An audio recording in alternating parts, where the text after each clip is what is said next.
കഴിഞ്ഞ ഒരു വർഷമായിട്ട് ഞാൻ എവിടെ പോയാലും എന്നോട് എല്ലാവരും ചോദിക്കുന്നൊരു ചോദ്യമാണ്, ഇപ്പോൾ ജോലിക്കൊന്നും പോകാൻ പറ്റാറില്ലല്ലേ, കുട്ടികളുടെ കാര്യം പിന്നെ ആര് നോക്കും, സാരമില്ല ഇനിയിപ്പോൾ അങ്ങനെയല്ലേ ചെയ്യാൻ പറ്റുള്ളൂ.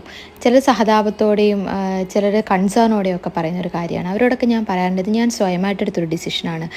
എൻ്റെ ഇഷ്ടപ്രകാരമാണ് ഞാനിപ്പോൾ ജോലിക്ക് പോകാത്തത്. എൻ്റെ മൂത്ത കുട്ടിക്ക് ഒരു 11 മാസമായ സമയം ഞാൻ ജോലി റീസ്റ്റാർട്ട് ചെയ്തായിരുന്നു. അതിനുശേഷം രണ്ടാമത്തെ കുട്ടിയെ പ്രഗ്നൻ്റ് ആയപ്പോൾ എനിക്ക് കുറച്ച് കോംപ്ലിക്കേഷൻസ് വന്നപ്പോൾ ഞാൻ ജോബ് റിസൈൻ ചെയ്തു. ആ സമയത്താണ് ഞാൻ എൻ്റെ മൂത്ത കുട്ടിയായിട്ട് കുറേ ടൈം സ്പെൻഡ് ചെയ്യുന്നത്. അപ്പോൾ എനിക്ക് മനസ്സിലായി അവളുടെ കുറേ കാര്യങ്ങൾ ഞാൻ മിസ് ചെയ്തു.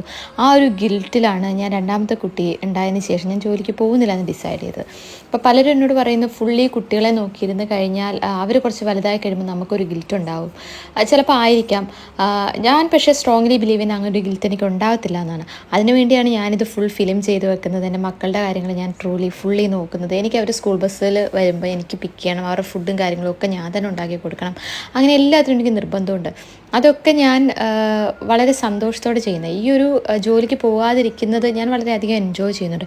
ചിലർക്ക് ഒരു പക്ഷേ ജോലിക്ക് പോയി ആ കൂടെ തന്നെ ഇവരുടെ പേരൻറ്റിങ്ങും കൂടെ ചെയ്യാൻ പറ്റുമായിരിക്കും. ചിലർക്ക് ജോലിക്ക് പോകാതിരിക്കണം എന്ന് ആഗ്രഹം ഉണ്ടായിരിക്കാം, പക്ഷേ അവരുടെ സാഹചര്യങ്ങൾ പറ്റുന്നുണ്ടാവില്ല. പലർക്കും പല ഡിസിഷൻസ് ആണല്ലേ. ഇപ്പോൾ എൻ്റെ ഒരു തീരുമാനം ഞാനിത് വളരെ ഹാപ്പി ആയിട്ട് എടുത്തേക്കാണ്. അത് ഞാൻ എൻജോയും ചെയ്യുന്നുണ്ട്. പിന്നെ ഈ പറഞ്ഞ പോലെ ഒരു ഗിൽറ്റ് ഭാവിയിൽ തോന്നിയാലോ എന്ന് വിചാരിച്ചിട്ട് ഞാനിപ്പോൾ ചെറുതായിട്ടൊരു ഓൺലൈൻ സ്റ്റോർ സ്റ്റാർട്ട് ചെയ്തിട്ടുണ്ട്. സോ ഞാൻ വളരെ ഹാപ്പിയാണ്.